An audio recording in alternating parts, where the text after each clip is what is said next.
Heading into week number 5 in the British Columbia Football Conference, every team coming off of a bye, and one of the matchups going down this weekend, the 0-4 Kamloops Broncos hosting the 3-1 WESTSHORE Rebels. And let's start with the bye week for both of you guys. Rob, take me through how you handled it with your team and what sort of workload you put on your guys. Well, no, we gave them the week off to go back home and visit family, but we also ran conditioning practices for those who stayed. Which was about 50% of the team. We're back in game film on Monday. Yeah, everybody turned up back when they were supposed to. So nobody took off from us, which is good. That's a bonus, I guess. That's promising, right? So that's the job one out of bye week, I guess. There you go, right? Who could ask for better? It's funny, Rob, you say that too, because I remember that we had kids would go back when I was playing with the Raiders, and they'd go back to Winnipeg or Saskatchewan or wherever, and some guys wouldn't come back. Like you said, it's just that's the way it goes sometimes, Well, and especially when you're struggling through another season, right? It's but the kids are positive, and they're young, and so they're coming along slowly, and they're excited about the games coming up. So, Shane, I saw on the social media, you could turn your phone the other way now, Shane. There too, it's not flipping for us there. There we go. Shane, I saw you guys were on the track doing some work, and not the sprinting track. What was going on with the Rebels in bye week? We lifted Monday night. Tuesday, Wednesday, Thursday, the offense went out and had practices. We lifted again Wednesday night, and we gave them Friday, Saturday, Sunday off.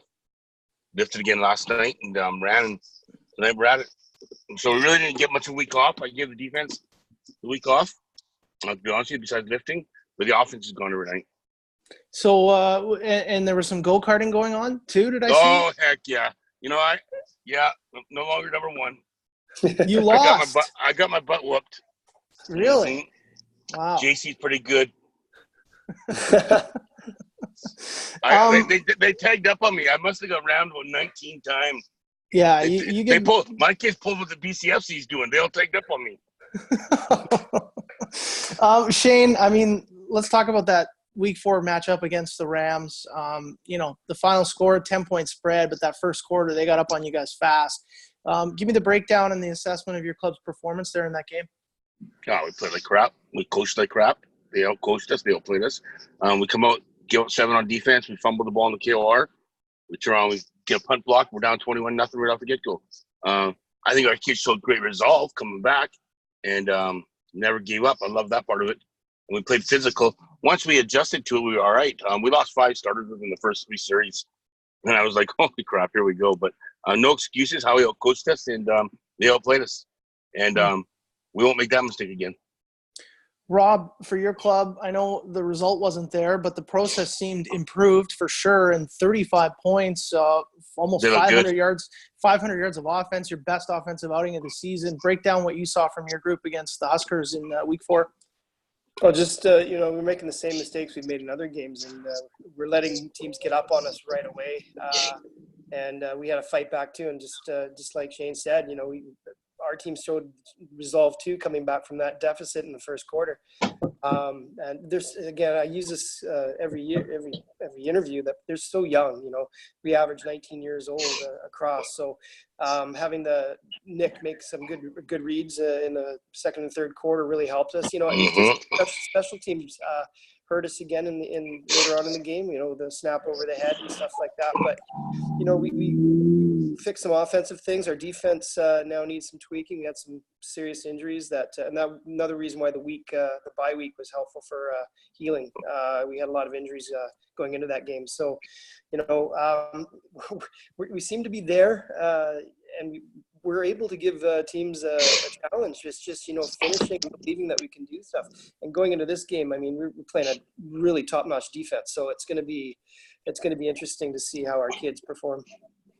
Rob, that's interesting. You talk about, such a young group, and I know that, it's been a struggle, and like you said, the results aren't there, but how important is it with the young kids to stay positive and really make sure you're highlighting the wins in the game, the positivity with this group? How critical is that with a young team? Oh, it's huge. I mean, I use the same thing I did when I was coaching UBC. It was you win the play, and if you don't win the play, win the next play.